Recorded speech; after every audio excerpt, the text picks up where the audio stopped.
आज हम कुछ इकोनॉमिक्स टॉपिक के ऊपर बात करेंगे, स्पेशली आरबीआई के अंदर रिजर्व बैंक ऑफ इंडिया के ऊपर आज हम कुछ टॉपिक्स के बात करेंगे जो एग्जामिनेशन पॉइंट ऑफ व्यू से भी बहुत इम्पोर्टेंट हैं, जिसको आप समझने की कोशिश करिए।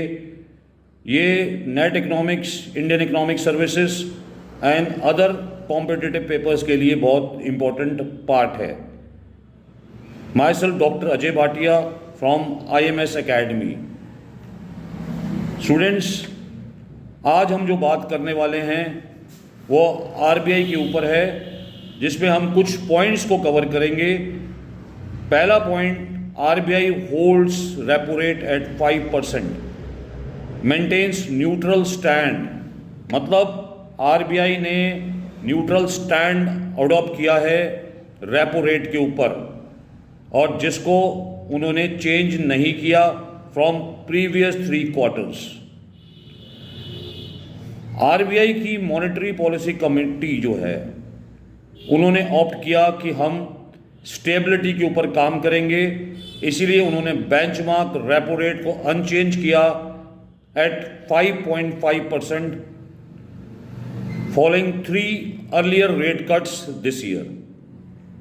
उनका पॉलिसी स्टैंड क्या है? न्यूट्रल सिग्नलिंग, दैट इज आप कह सकते हैं wait and watch approach. As inflation ease हो रही है, कंट्रोल हो रही है, बट अनसर्टेनिटी ग्लोबल कंडीशंस में भी है।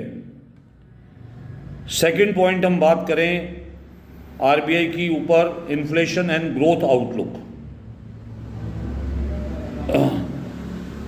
अगर हम बात करें तो बहुत इंपॉर्टेंट बात है कि 77 मंथ का लो इन्फ्लेशन में आया जून में, दैट इज 2.1%। इसीलिए आरबीआई ने रिवाइज किया first year 26 inflation forecast downward to 3.1%।